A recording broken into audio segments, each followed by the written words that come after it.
नमस्कार, मैं हूं आशीष चित्रांशी और आप देख रहे हैं द न्यूज लॉन्चर। महाराष्ट्र में चुनाव के ऐलान बस होने ही वाले हैं। राजीव कुमार और उनकी टीम महाराष्ट्र का दौरा करने वाली है।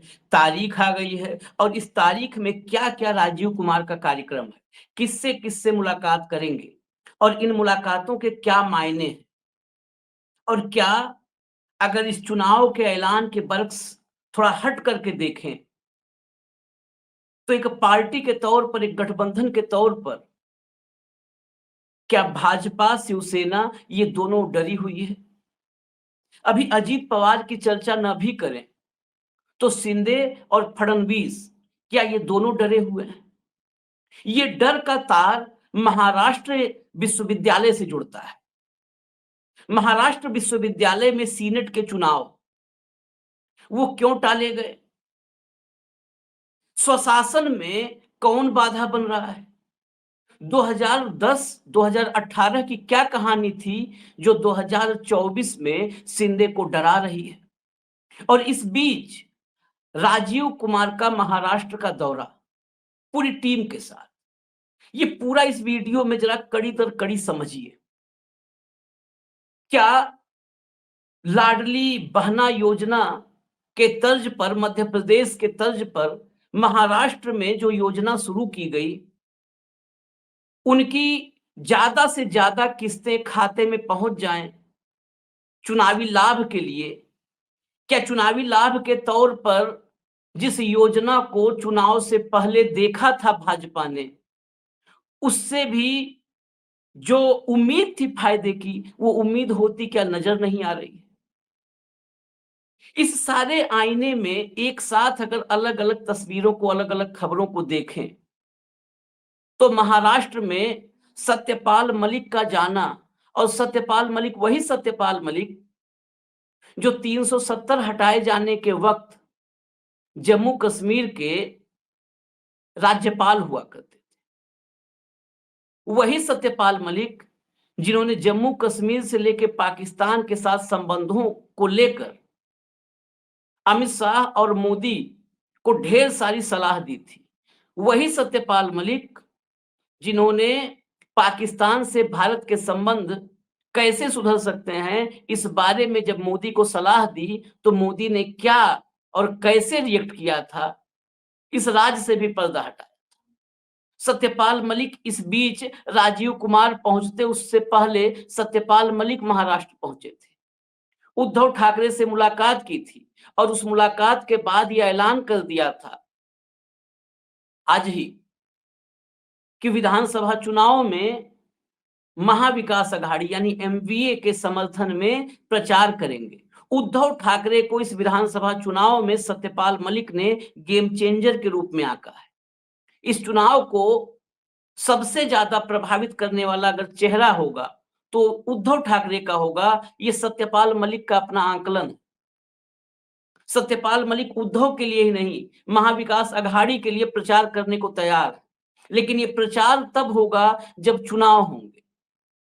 हरियाणा के साथ, जम्मू कश्मीर के साथ जब झारखंड और महाराष्ट्र के चुनाव नहीं हुए ऐलान, तो तमाम सवाल खड़े हुए कि वन नेशन वन इलेक्शन की बात जिस देश में हो रही है, जिस दौर में पूरे देश में सभी राज्यों में विधानसभा से लेकर लोकसभा चुनाव तक एक साथ करवाने की चर्चा है, कमेटी की रिपोर्ट आ गई और कैबिनेट ने मुहर लगा दी, हालांकि ये बाद में हुआ, तो उसकी एक झलक क्यों 4 राज्यों के एक विधानसभा चुनाव एक साथ करवा के क्यों न दिए जाएं और क्यों नहीं दिए गए? वो भी ऐसे में जब हरियाणा और महाराष्ट्र के विधानसभा चुनाव तो लंबे वक्त से एक साथ होते आ रहे हैं। इस बीच 26 सितंबर को राजीव कुमार और उनके साथी महाराष्ट्र पहुंचेंगे। 26 को दिल्ली से निकलकर मुंबई पहुंचेंगे शाम तक। 27 तारीख का कार्यक्रम, मैं पूरा शेड्यूल बताता हूं आपको कि क्या कार्यक्रम है और इसके मायने क्या हैं, यानी चुनाव बड़े नजदीक है। 27 तारीख को सबसे पहले सुबह 10 बजे सभी राजनीतिक दलों के साथ राजीव कुमार एंड टीम बैठक करेगी। इसके बाद उसी दिन यानी 27 सितंबर को ही दोपहर 1 बजे सीईओ यानी चीफ इलेक्शन ऑफिसर नोडल अधिकारी जो हैं चुनाव से जुड़े, उन सबके साथ चर्चा राजीव कुमार एंड टीम करेगी। दोपहर 3 बजे अर्धसैनिक बल, इनकम टैक्स, खुफिया एजेंसियां, सीबीआई और ईडी के साथ राजीव कुमार की टीम मुलाकात करेगी, बात करेगी। इसी दिन 10 बजे, 1 बजे, 3 बजे, 5 बजे शाम को प्रदेश के मुख्य सचिव और डीजीपी के साथ मीटिंग होगी। इसमें पुलिस विभाग के और प्रशासनिक जो अमले के बड़े अफसर हैं, वो राजीव कुमार के साथ चर्चा करेंगे। ये सारी जो बैठकें हैं, ये राज्य के हालात और उन हालातों में विधानसभा चुनाव कब करवाए जाएं, इसकी समीक्षा के लिए ये सारी चर्चा होगी। इसके बाद 28 तारीख को सुबह 9:30 बजे 28 तारीख को सुबह 9:30 बजे राजीव कुमार एंड टीम महाराष्ट्र के सभी कलेक्टर और सभी पुलिस अधीक्षकों के साथ बैठक करेगी। इसके बाद शाम 4 बजे 28 सितंबर को शाम 4 बजे राजीव कुमार के आयोग की एक प्रेस कॉन्फ्रेंस 4 बजे मुंबई में होगी और फिर इनकी रवानगी दिल्ली के लिए हो जाएगी। अब दिल्ली आने के बाद जो पूरी, क्योंकि इस बैठक में, ये बैठक बताती है, देखिए चुनावी प्रक्रिया को हम लोग लंबे वक्त से देख रहे हैं। ये बैठक जिसमें सबके साथ चुनावी प्रक्रिया में जो जो लोग भागीदार हो सकते हैं, पुलिस, प्रशासनिक अमला, इनकम टैक्स या जो बाकी खुफिया एजेंसियां, सबके साथ बैठक है। यहां तक कि जिले लेवल तक की बैठक है, डीएम और कप्तान के साथ भी बैठक है, राजनीतिक दलों के साथ बैठक है। बस बैठक में यह है कि हरियाणा में भी राजनीतिक दलों के साथ बैठक करके ही तारीख मतदान की तय की गई थी, लेकिन फिर भाजपा की चिट्ठी आई, पीछे से अभय चौटाला की चिट्ठी आई और मतदान की तारीख टल गई। तो क्या राजीव कुमार एंड टीम ने सबक लिया है या फिर भाजपा की चिट्ठी का इंतजार करेंगे? ये सवाल बड़ा महत्वपूर्ण है। जैसे ही चुनावी माहौल बनेगा, गति रफ्तार पकड़ेगी चुनावी प्रक्रिया राजनीतिक दलों के लिहाज से, क्या उन हालातों में एक पार्टी के तौर पर, गठबंधन के तौर पर चुनाव में अगर कमजोर हालात नजर आते हैं, तो क्या फिर भाजपा की कोई चिट्ठी जाएगी और फिर चुनाव में मतदान की तारीख आगे पीछे होगी? ये सवाल है। सवाल है झारखंड का भी कि क्या 4 राज्यों में चुनाव 3 बार में होंगे?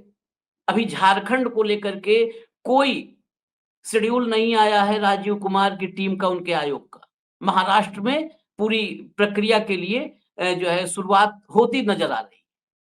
और इन सब के बीच जो सवाल है कि इस बैठक में राजीव कुमार के साथ तारीखों को लेकर के क्या सहमति बनेगी, राजीव कुमार का आयोग बतौर संवैधानिक निकाय, बतौर संवैधानिक संस्था किस तरह काम कर रहा है और देश के लोगों में किस कदर अविश्वास है, विपक्षी दलों में किस कदर अविश्वास है, अगर उसको ध्यान में रखते हुए हम राजीव कुमार की भूमिका को और करीब से देखें, तो क्या तारीख तय करने में भी पर्दे के पीछे से किसी और की भूमिका नजर आएगी? और वो भी ऐसे हालात में जब आदित्य ठाकरे ने कुछ तथ्यों के साथ शिंदे को महाराष्ट्र का अब तक का सबसे कमजोर मुख्यमंत्री बताया है। वो बताया क्यों, उस वजह को भी जानना जरूरी है। महाराष्ट्र यूनिवर्सिटी में, महाराष्ट्र विश्वविद्यालय में सीनेट के चुनाव होते हैं। सीनेट के चुनाव अगस्त 2023 में होने थे। 2 बार ये प्रक्रिया शुरू हुई लेकिन रोक दी गई। फिर तीसरी बार जब ये प्रक्रिया तीसरी बार शुरू होती है, तो ये उम्मीद थी कि इस बार तो हर हाल में महाराष्ट्र विश्वविद्यालय के सीनेट के चुनाव हो ही जाएंगे। 22 सितंबर की ही तारीख रखी गई थी। इस तारीख को गौर से सुनिए, 22 सितंबर जब आप ये देख रहे हैं, यही तारीख मुकर्रर की गई थी। सीनेट के चुनाव जो होते हैं महाराष्ट्र विश्वविद्यालय में, उसके राजनीतिक तौर पर कई मायने होते हैं। 2010 में जब चुनाव हुए तो उसमें 10 में से 8 सीटें शिवसेना, जो उद्धव ठाकरे, तब शिवसेना में शिंदे गुट नहीं था, असली नकली का सवाल नहीं था, उस दौर में 10 में से 8 सीटें शिवसेना के खाते में जाती हैं, उनके समर्थित उम्मीदवार जीतते हैं। 2018 में जब ये चुनाव होते हैं तो 2018 में 10 की 10 सीटों पर शिवसेना पक्ष या उसके समर्थित उम्मीदवार जीत करके आते हैं, यानी क्लीन स्वीप। ये छात्र संघ के चुनाव, जो लोग महाराष्ट्र विश्वविद्यालय को नहीं समझ रहे होंगे, छात्र संघ के चुनाव किस तरह राजनीतिक दलों के लिए एक युवा नेताओं की फौज के रूप में या समर्थकों की एक कतार के रूप में जोश हाई करने वाले फौज के रूप में कितनी महत्वपूर्ण होती है, ये छोटे छोटे जिले में भी जो राजनीति को देखते हैं वो समझते हैं, चाहे उत्तर प्रदेश हो या बिहार। तो महाराष्ट्र विश्वविद्यालय के सीनेट के चुनाव अगर इस दौर में होते, जब महीने भर के 2 महीने के भीतर विधानसभा चुनाव महाराष्ट्र में होने हैं, तो क्या इस सीनेट के चुनाव के नतीजे भी महाराष्ट्र के चुनावों में फडणवीस या शिंदे के लिए एक मुसीबत बन सकते थे? जो नैरेटिव, ये नैरेटिव वर्ड को जितना प्रभावशाली बनाया 2014 से भाजपा ने, जो नैरेटिव बनाने का फॉर्मूला है, फिलॉसफी है, क्या रिवर्स नैरेटिव कोई बन जाता, खिलाफ में नेगेटिव नैरेटिव बन जाता? क्या इससे डर गए? यही सवाल आदित्य ठाकरे ने खड़ा किया कि आखिर सीनेट के चुनावों से डर क्यों रहे हैं, और क्या महाराष्ट्र में विधानसभा चुनाव से पहले हिंदू मुस्लिम करने की तैयारी है? और यह आरोप भी आदित्य ने लगाया। यह आरोप, अगर इन आरोपों में जरा सा भी सच है, तो महाराष्ट्र में आने वाले कल के लिए थोड़ा सतर्क रहिए, सावधान रहिए, क्योंकि हिंदू बनाम मुस्लिम और फसाद की बातें कही हैं अपने आरोप में आदित्य ठाकरे ने। उस दौर में, जिस दौर में एक विश्वविद्यालय में सीनेट के चुनाव करवाने से कतरा रही है सरकार, विधानसभा चुनाव में कैसे उसका बेड़ा पार हो? इन्हीं सवालों के बीच राजीव कुमार का मुंबई का ये दौरा और तारीखों के ऐलान की आहट महाराष्ट्र में राजनीतिक दलों की जो सक्रियता है, उस सक्रियता को बढ़ाने में एक बड़ा महत्वपूर्ण जरिया हो सकता है। क्योंकि अब तक चाहे महायुति हो, यानी बीजेपी, शिवसेना और अजित पवार, शिंदे, बीजेपी और अजित पवार, इनके गठबंधन में सीटों का बंटवारा नहीं फाइनल हो पाया है। अजित पवार संघ क्या चाहता है, बीजेपी क्या चाहती है, बीजेपी के नेता या शिंदे के साथी अजित पवार को कितना अपमानित करते हैं, उस सबसे बेपरवाह होकर के बीजेपी के ही साथ रहना चाहते हैं, क्योंकि शरद पवार खेमे में उनके लिए नो एंट्री है। शरद पवार से जब जब सवाल होता है, शरद पवार ये फैसला कार्यकर्ताओं के कंधे पर डाल देते हैं। सारा बोझ कार्यकर्ताओं के कंधे पर डाल करके शरद पवार किनारे हो जाते हैं। अजित पवार के साथी सहयोगी, अगर उनकी एंट्री की बात है, तब शरद पवार थोड़ा सा नरम नजर आते हैं। दूसरी तरफ महाविकास अघाड़ी की भी अगर बात करें, तो अब तक उद्धव गुट शिवसेना, शरद पवार गुट एनसीपी और कांग्रेस, इन तीनों के बीच सीटों के बंटवारे पर तो फैसला नहीं हो पाया है। साथ साथ मुख्यमंत्री के चेहरे पर भी कई बार खींचतान नजर आती है। एक तरफ वर्षा गायकवाड़ महिला मुख्यमंत्री का एक नया शिगुफा छोड़ती हैं। हालांकि महाराष्ट्र को महिला मुख्यमंत्री अगर मिले तो ये अच्छी बात होगी, लेकिन बिना तीनों पार्टियों के बीच कोई सहमति बने हुए एक बयान आना, नाना पटोले भी कांग्रेसी मुख्यमंत्री की बात करने लगे हैं।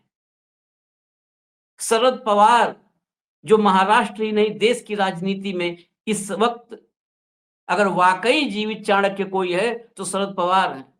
शरद पवार संकेतों में ही बात करते हैं। उद्धव ठाकरे अब तक मुख्यमंत्री पद को लेकर के अपने लिए, खासकर उद्धव ठाकरे के लिए कोई रुचि नहीं दिखाते हैं, लेकिन शिवसेना के पास मुख्यमंत्री पद आए, इसको लेकर के शिवसेना उद्धव गुट से कई नेता मुखर नजर आते हैं। ऐसे में सत्यपाल मलिक का भी ये कहना कि अगर गेम चेंजर कोई हो सकता है, सबसे बड़ा चेहरा हो सकता है महाराष्ट्र के चुनाव में, तो वो उद्धव ठाकरे हो सकते हैं। और उद्धव से मुलाकात के बाद यह ऐलान करना कि महाराष्ट्र में मैं प्रचार करूंगा, उद्धव की भूमिका को रेखांकित करता है, अंडरलाइन करता है। अब इंतजार हम करेंगे राजीव कुमार के मुंबई आगमन की। मुंबई आते हैं, राजनीतिक दलों के साथ-साथ सरकारी अमले से मुलाकात करते हैं। क्या बात करते हैं और क्या तारीख फाइनल करते हैं, इस पर निगाह होगी। 28 तारीख की जो 4 बजे शाम की प्रेस कॉन्फ्रेंस है, इससे हो सकता है ये इशारा मिल जाए कि तारीखें कितने जल्दी होने वाली हैं। फिलहाल महाराष्ट्र में चुनावी शंखनाद की आहट मिल चुकी है। इजाज़त दीजिए मुझे, न्यूज़ लॉन्चर आप देखते रहिए। नमस्कार।